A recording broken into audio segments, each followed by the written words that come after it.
Hello there. Welcome to Moody Institute of Science. We're going to explore several different realms of God's creation. Before we're finished, I think you'll agree that our God is a wonderful God. The psalmist said, "The heavens declare the glory of God, and the firmament showeth his handiwork." So let's begin with astronomy. We think of the stars as little points of light that we see only at night. But our sun is a star. To us, it doesn't look like the other stars in the sky, but that's just because we're so much closer to it than to any of the others. The reason our Earth is so close to the sun is that it's one of the sun's family. That is, one of the 9 planets that revolve around the sun and make up what we call the solar system. But that sun, just how large is it? Well, if it were hollow, you could drop more than 1 million spheres the size of our Earth down inside and rattle them around. But the sun is about 1,500,000 times larger than our Earth. Away out there in the heavens are other stars so much larger that they make our sun but a speck in comparison. How far away are they? Well, let's take a trip from our sun just to that nearest star out there in space. To make the journey, we'll travel at the speed of light, 186,000 miles per second. Let's say that we begin our journey on January 1st. At exactly 12 o'clock noon, we leave the sun and hurtle into space at this inconceivable speed. In 8 minutes and 19 seconds, we have passed the orbits of Mercury and Venus and have spanned the 93 million miles that separate the Earth from the sun. We continue on, passing Mars, Jupiter, Saturn, Uranus, Neptune, and at 5:31, we reach Pluto, the last sentinel outpost of our solar system. And remember, we have traveled 3,675,000,000 miles, and it's still January 1st. But wait a minute. Our journey was to the nearest star, not to the limits of the solar system. We haven't even started our trip yet, for we must continue to travel as the days, the weeks, and the months pass. Finally, a whole year goes by. Then 2 years. 3. 4 years. Then finally, on April 19th of the 5th year, we reach Alpha Centauri, that nearest star out there in space. But our telescopes don't stop here. Their searching eyes have probed the depths of space hundreds, thousands, millions, yes, hundreds of millions of light years, and still there are stars beyond. Not many years ago, astronomers were unable to conceive of anything beyond our own Milky Way system. To them, this was the universe. Then a new discovery rocked the astronomical world to its foundations. For years, telescopes had revealed hazy objects called nebulae, distributed throughout all the heavens. Some of these, such as the Flame Nebula in the constellation of Orion, and this spectacular filamentous nebula in Cygnus, were known to be composed of luminous gas. Many had a definite spiral shape, thought then to be great whirlpools of luminous gas in the process of forming into a star. However, an intense study was begun of the great spiral nebula in Andromeda. Bringing to bear the superb resolving power of the 100-inch telescope, this nebula was found to be made up of individual stars and was, in reality, another galaxy. It was this discovery that pushed back the boundaries of our knowledge and expanded enormously our concept of the material universe. This new knowledge enabled us to understand the structure of our own galaxy, and at last we had an explanation for the Milky Way. Our galactic system is very similar to the Andromeda galaxy. Seen from the edge, it would appear something like this. The Milky Way is merely our view of our own galaxy. But ours is just one galaxy. Everywhere we look out in space, there are others. How many stars are there? Astronomers tell us that there are at least 100 billion stars in our galaxy. there are 100 million of these galaxies in known space. And known space is just 1 billionth of theoretical space. So if we would number the stars, we must multiply 100 billion times 100 million times 1,000 million. This equals 10 to the 28th power, or 10 octillion stars. The human mind cannot grasp the meaning of such a number, but maybe this will help. Think for a moment how many grains of sand there are. Sir James Jeans tells us the total number of the stars in the universe is probably something like the total number of the grains of sand on all the seashores of all the world.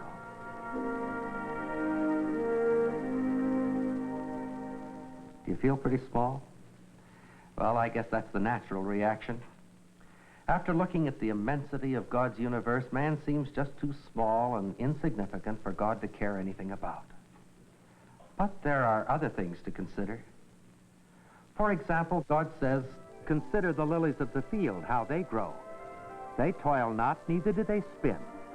And yet I say unto you that even Solomon in all his glory was not arrayed like one of these."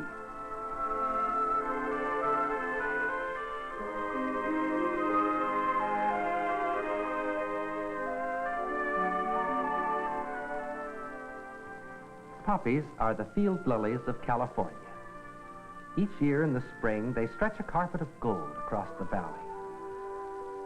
This world of ours may be small, but everywhere about us we see beauty and care lavished upon it.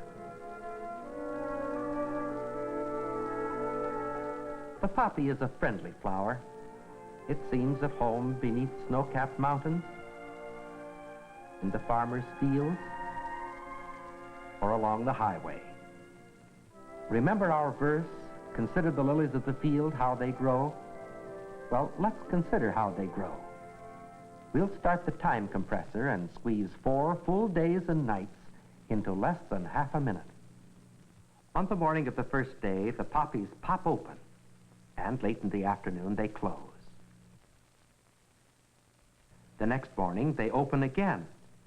At night, they close. You see, 2 full days have gone by. The third morning they open, and at night they close. Then the fourth morning they struggle open, wither, and die. There are many wonderful things happening about us each day that we miss simply because they happen too slowly for us to see.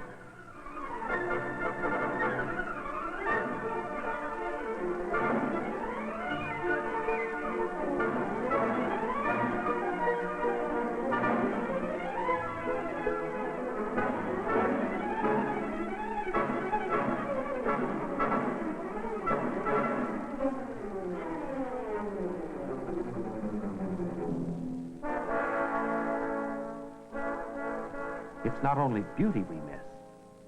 Many of the most vital secrets of life remain hidden until the lapse time camera lays them bare.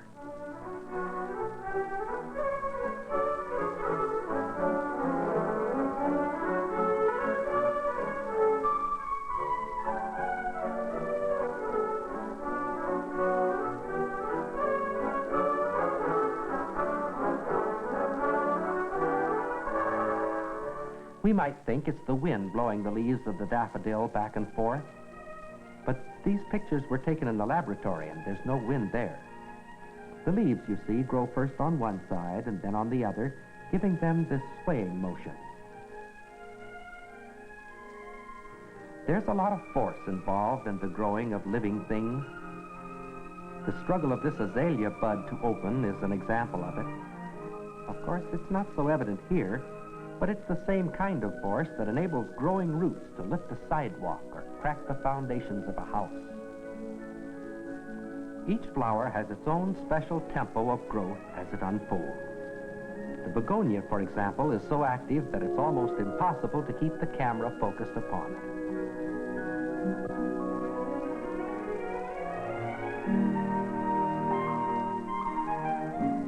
The fuchsia is a favorite with gardeners everywhere. But how many of them realize that it grows like it had a bad case of hiccups?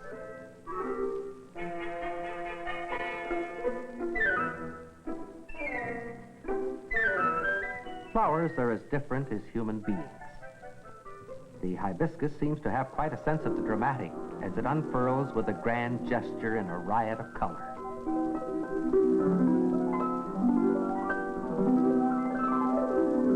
There's an old-fashioned grace about the cyclamen.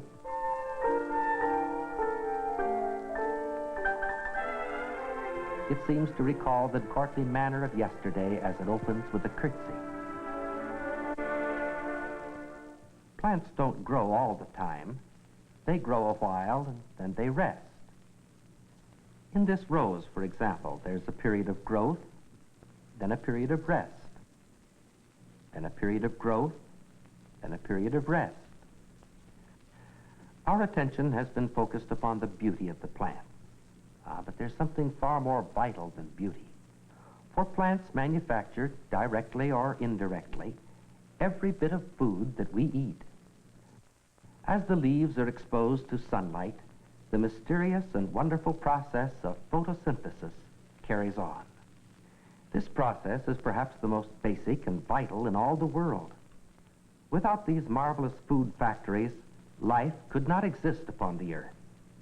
But let's look down inside the minute cells of the leaf and see this factory actually in operation. It takes a powerful microscope to study this life-sustaining function. A tiny section of a leaf is placed on the stage of the microscope. And then we look down inside these cells and see the chlorophyll grains, or chloroplasts, marching endlessly round and round inside the cells.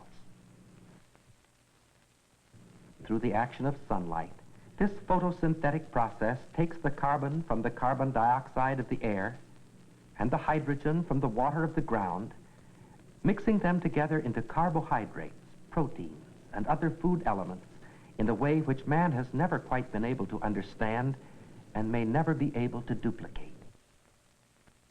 Photosynthesis certainly is vital to us, but there wouldn't be any photosynthesis. There would be neither food nor life upon this earth if it weren't for pollination.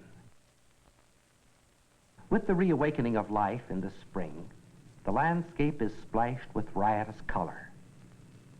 But this beauty isn't just for our pleasure. Something more vital is involved. The purpose of the color is to attract insects, and to add to this eye appeal, there's a bit of nectar, sweet to the insect's taste. But let's see why the flower needs the insect. The anther, located at the end of those hair-like filaments, produces the pollen. These tiny yellow grains have to be transported to the stigmatic surface of a nearby blossom. Without this process, we would have blossoms, but no fruit on our trees. No fruit means no seeds, and in time, no more trees. The insect crawls over the flower in search of nectar, and minute hairs on his legs and body pick up the pollen grains. Thus they are transported to the sticky stigmatic surface of a neighboring flower. Here, these minute pollen grains germinate.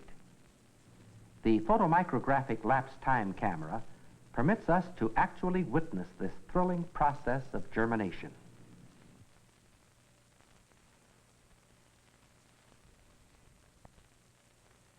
Certain insects play an important part in this basic process. But I'm afraid most of us would be rather glad to get rid of the ones we find in our garden. We complain plenty about these pesky fellows with their seemingly endless appetites.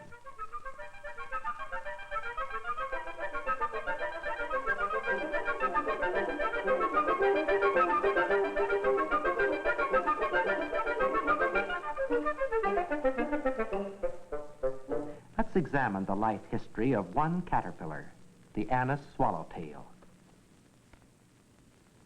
As the days of the caterpillar's existence as a larva draw to a close, he begins an amazing series of preparations for the next event of his life.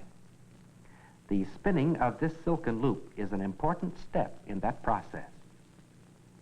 After anchoring the ends of the silk thread in just the right spot, he weaves strand after strand until it forms a strong cord.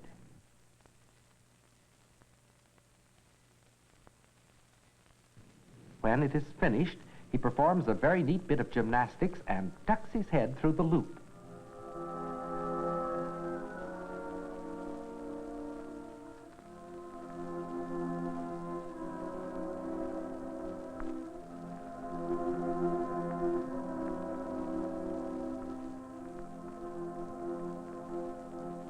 As soon as the loop is just where he wants it, he hangs quietly for a couple of days. During this period, the pseudopods, feet-like organs along the undersurface of his body, mysteriously disappear. After the interval of quiet, the caterpillar's body convulses violently. Then begins a series of rhythmic muscular contractions. All of us know that the caterpillar turns into a chrysalis, then into a butterfly, but few people actually witness the transformation. This is not lapse time photography. This is the actual speed at which the change occurs. During these few moments, he is shedding his skin, his feet, and all the external features of the caterpillar to emerge into a mysterious phase of life called the chrysalis.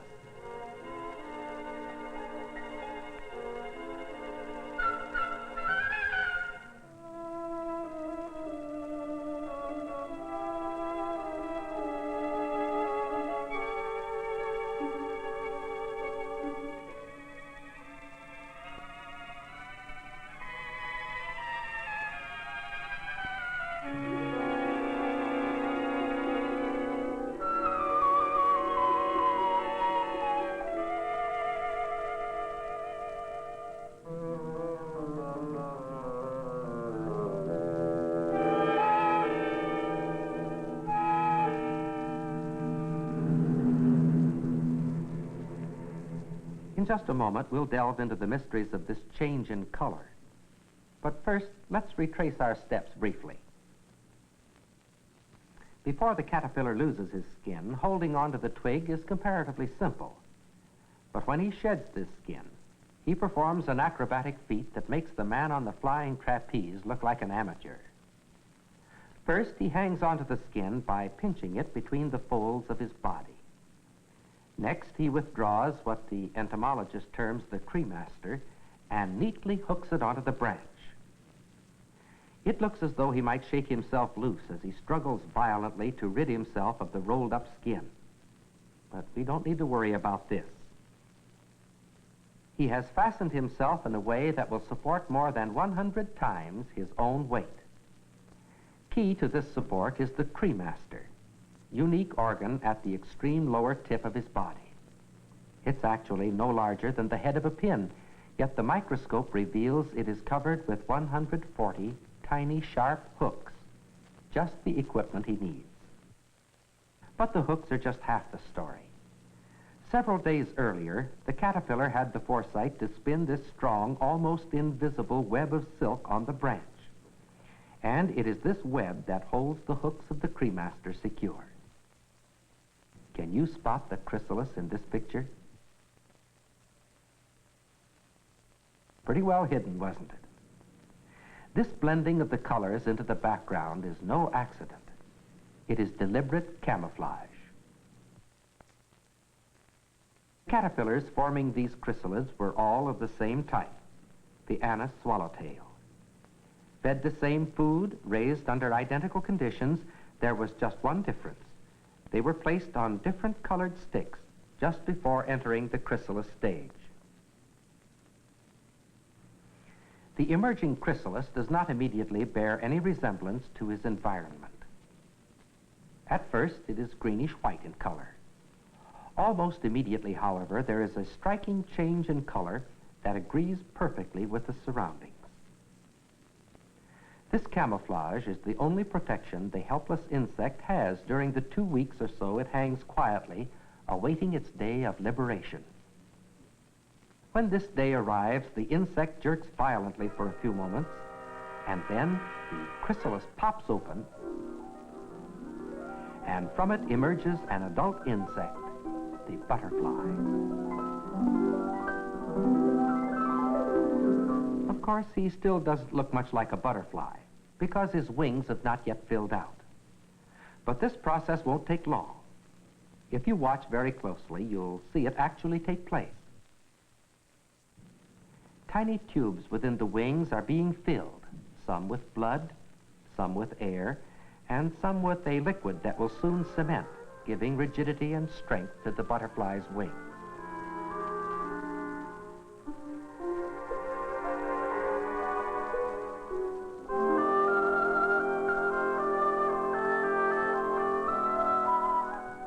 And so the caterpillar pays his debt to society. He was an awful nuisance in that garden. But as a butterfly, he not only adorns the world with his beauty, but performs the vital function of carrying pollen from flower to flower.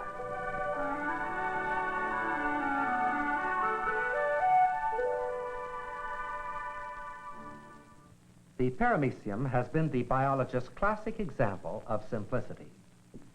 It is a tiny one-celled microorganism which careful study has revealed possesses a tremendous life potentiality. Some forms, under ideal conditions, reproduce every 3 hours. Fortunately for us, this process doesn't continue without interruption, and the didinium is one reason it doesn't. These little fellows eat Paramecium. Though much smaller than their victims, they actually swallow them whole. Each didinium will eat at least 6 whole Paramecium every day.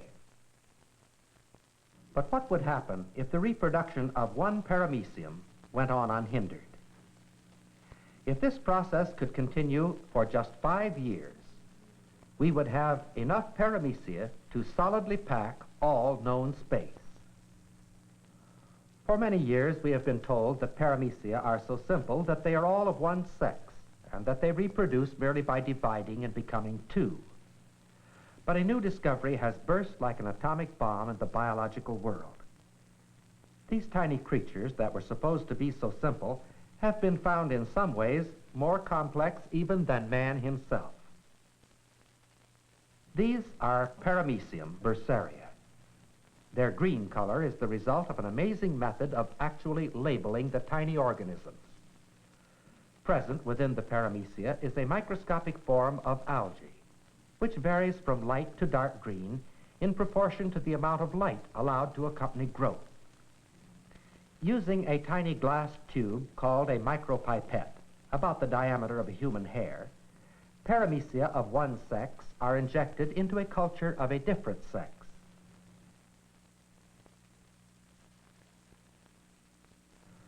Soon, after the cultures are mixed, the animals assemble into small groups. Others then join these groups until sometimes 50 or more are clumped together. After a time, however, these groups break up into pairs according to a definite and predictable pattern. In most forms of life, there are but 2 sexes. Paramecium, however, are multisexual. More than a score of different sexes are known among them.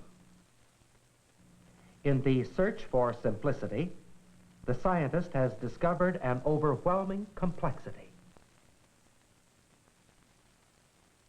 Just a drop of water? No. A complex world just as full of wonders as the whirling galaxies of distant space. Well, these are strange and wonderful things, aren't they? What do they mean to you personally? This is an important question. Many times these days we hear the statement, it isn't what you know, it's who you know that counts.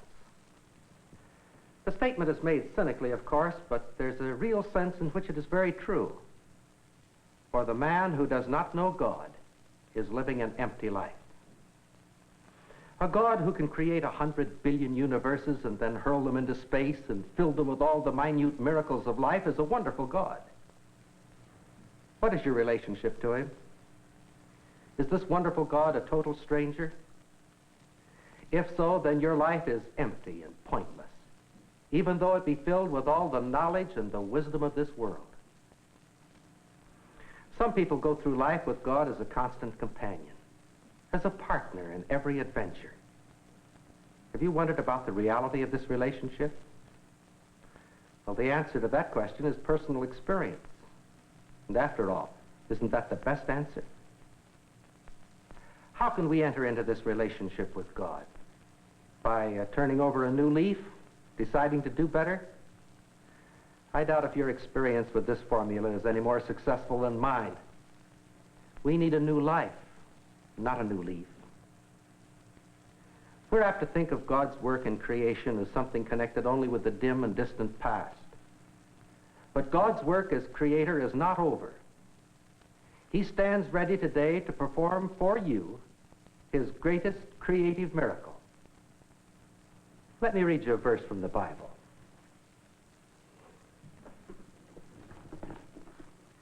Therefore, if any man be in Christ Jesus, he is a new creation. Old things are passed away, and behold, all things are become new. God offers to create in us a new life, a life of peace instead of turmoil, a life of victory instead of sin and defeat, and a life of eternal glory instead of eternal suffering. And he's great enough to do the job if we'll only let him. The terms of this transaction between a human soul and the creator of the universe are not a matter of opinion, either yours or mine. They are clearly stated by God himself in the Bible, and it is enormously important that you and I know just what those terms are. May I make a suggestion? Get your Bible and read the 3rd chapter of John's Gospel. That's the Gospel of John, the 3rd chapter. It will take you just 3 minutes, and it could well be the most important 3 minutes in your whole life.